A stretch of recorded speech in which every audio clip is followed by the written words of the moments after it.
இன்றைய உணவு இன்றைய உணவு இன்றைய உணவு.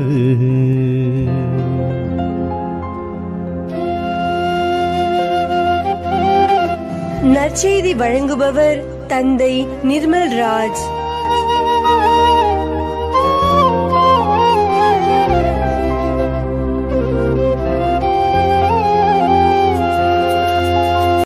இயேசுவில் பிரியமுள்ள சகோதர சகோதரிகளே, உங்கள் அனைவருக்கும் இயேசுவின் பெயரால் வாழ்த்துக்களையும் ஜபங்களையும் அன்போடு தெரிவித்துக் கொள்கின்றேன். தந்தை கடவுள் நிறைவுள்ளவராய் இருப்பதைப் போல நீங்களும் நிறைவுள்ளவர்களாய் இருங்கள் என்று ஆண்டவர் இயேசு நமக்கு இன்றைக்கு நற்செய்தியில சொல்லிக் கொடுக்கிறார்.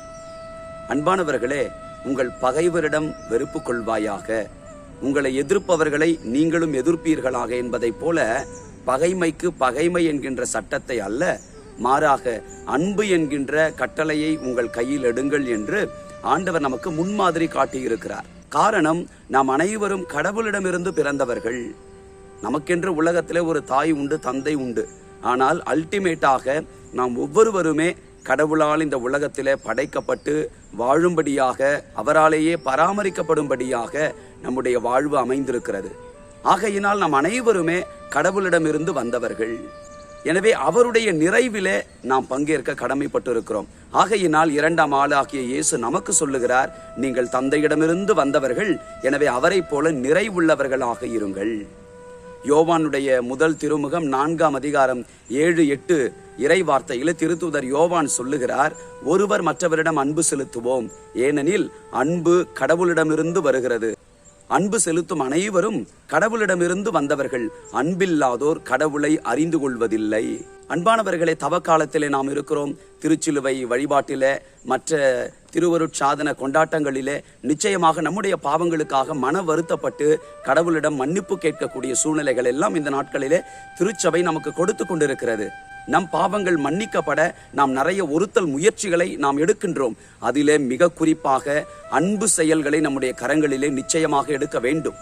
காரணம், அன்பு திரளான பாவங்களை மன்னிக்கும் என்று பேதுருவினுடைய முதல் திருமுகம் 4ஆம் அதிகாரம் 8வது இறை வார்த்தையிலே நாம் வாசிக்கின்றோம்.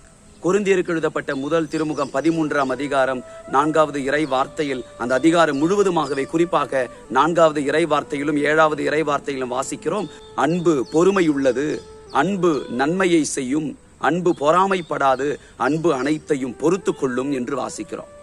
தீமைக்கு பதில் நாம் அன்பு என்கின்ற ஆயுதத்தை நாம் கடைபிடித்தால் தீமையான சூழ்நிலைகளிலே கூட நாம் நன்மைகளை விதைக்கிற கடவுளின் கருவிகளாக இருப்போம், கடவுளின் பிள்ளைகளாக நாம் திகழ்வோம். பேதுருவுடைய முதல் திருமுகம் 3ஆம் அதிகாரம் 9வது இறை வார்த்தைகளை நாம் வாசிக்கிறோம், தீமைக்கு பதில் தீமை செய்யாதீர்கள், படிச்சொல்லுக்கு பதில் படிச்சொல் கூறாதீர்கள், மாறாக ஆசி கூறுங்கள். இந்த தவக்காலத்துல நம்மை வெறுப்பவர்கள், பகைப்பவர்கள், நம்மை தவறாக புரிந்து கொண்டவர்கள் எல்லாருக்கும் நாம் அன்பையும் இறை வேண்டலையும் நாம் ஏறெடுப்போம். அன்பு திரளான நம்முடைய பாவங்களை மன்னிக்க வல்லதாக இருக்கிறது.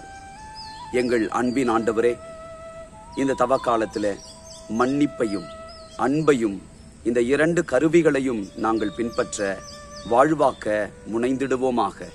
எங்களை ஆசீர்வதியும். தீமைக்கு பதில் தீமை அல்ல, படிச்சொல்லுக்கு பதில் படிச்சொல் அல்ல, மாறாக அன்பு செயல்கள், மன்னிப்பது, இரக்கம், இவைகளுக்கு நாங்கள் முக்கியத்துவம் தர செய்தருளும். மேலோட்டமான தவக்கால முயற்சிகள் அல்ல, மாறாக உள்ளத்தை கிழிக்கின்ற இப்படிப்பட்ட நல்ல விழுமியங்களை எங்கள் வாழ்விலே நாங்கள் கடைபிடித்து திரளான எங்களுடைய பாவங்கள் உம்மால் மன்னிக்கப்படவும் உம்மை போல நிறைவுள்ளவர்களாய் நாங்கள் வாழவும் செய்தருளும். இயேசுவின் நாமத்தில் ஜெபிக்கிறோம் தந்தையே, ஆமென்.